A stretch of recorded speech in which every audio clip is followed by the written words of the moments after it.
Assalamualaikum warahmatullahi wabarakatuh.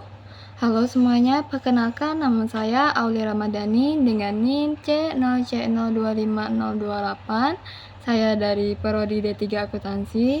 Di sini saya akan mempresentasikan yaitu penyusunan anggaran kas. Saya melakukan presentasi ini untuk memenuhi tugas mata kuliah penganggaran perusahaan. Baiklah, langsung saja ke materinya. Pengertian penyusunan anggaran kas. Kas merupakan aset yang mempunyai sifat liquid. Semakin besar aset yang dimiliki oleh proyek, semakin tinggi tingkat likuiditasnya. Kas adalah uang yang tersedia dan bebas digunakan. Selanjutnya, anggaran kas adalah rencana penerimaan dan pengeluaran kas dalam periode tertentu. Disusun untuk memperkirakan kebutuhan kas perusahaan. Digunakan untuk menjaga likuiditas perusahaan, biasanya disusun secara bulanan atau tahunan.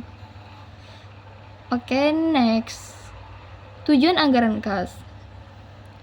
Ada 5 tujuan yang saya ambil, yaitu 1.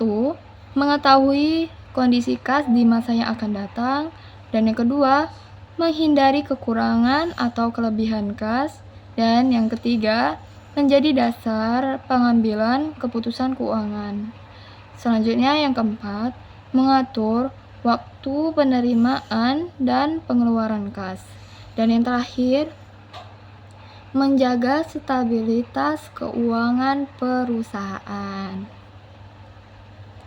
Oke, selanjutnya manfaat penganggaran kas.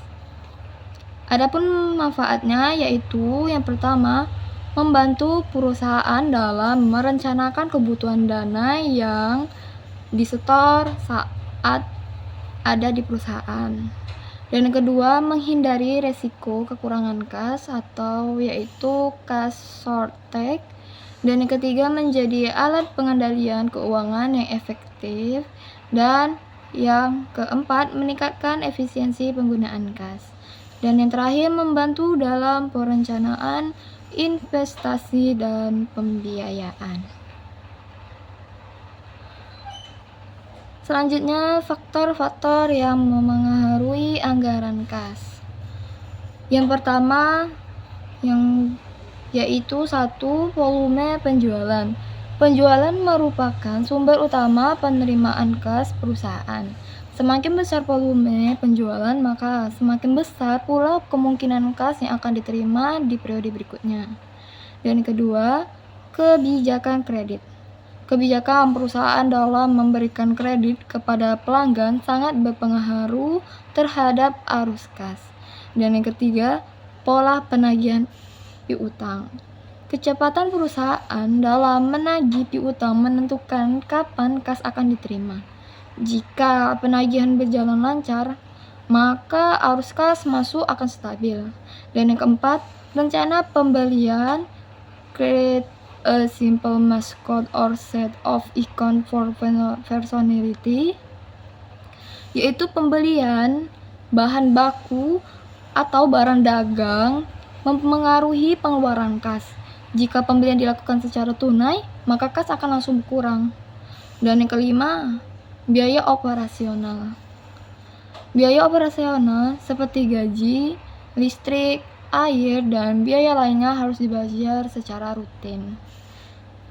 Oke, next. Pendekatan penyusunan anggaran kas.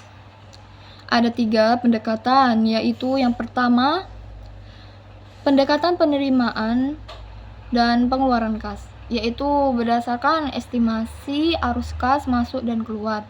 Dan yang kedua, pendekatan laba rugi, yaitu berdasarkan laporan laba rugi yang disesuaikan. Dan yang ketiga, pendekatan neraca, yaitu berdasarkan perubahan posisi keuangan.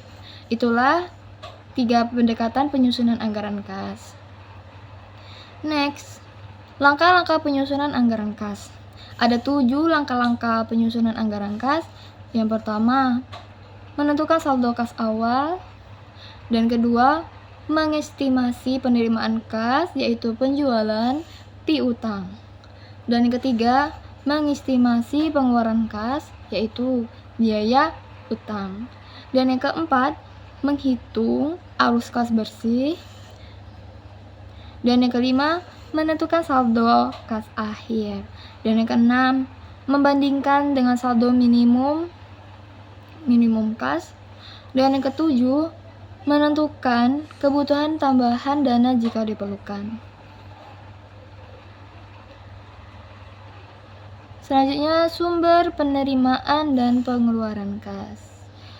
Penerimaan kas ada 4: penjualan tunai, penagihan piutang, pinjaman dari bank, dan yang terakhir pendapatan lain-lain.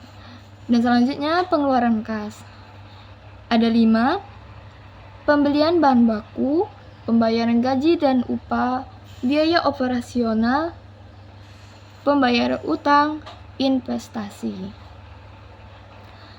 Baiklah, di sini saya ada mengambil contoh perhitungan sederhana. Soalnya saldo kas awal yaitu 5 juta rupiah, dan yang kedua penerimaan kas yaitu 12 juta rupiah, dan yang ketiga pengeluaran kas yaitu 9 juta rupiah. Perhitungannya, kas akhir sama dengan saldo awal ditambah penerimaan dikurang pengeluaran, yaitu 5 juta ditambah 12 juta dikurang 9 juta. Jadilah hasilnya 8 juta rupiah. Perusahaan memiliki kas yang cukup dan tidak mengalami defisit. Baiklah, selanjutnya kesimpulan. Anggaran kas merupakan alat penting dalam manajemen keuangan perusahaan yang digunakan untuk merencanakan dan mengendalikan arus kas, masuk dan arus keluar dalam periode tertentu. Penyusunan anggaran kas membantu perusahaan mengetahui kondisi kas di masa depan sehingga dapat mengantisipasi kemungkinan terjadinya kekurangan atau kelebihan kas. Dengan adanya anggaran kas, perusahaan dapat menjaga likuiditas serta memastikan kegiatan operasional berjalan dengan lancar. Sekian dari saya. Wassalamualaikum warahmatullahi wabarakatuh.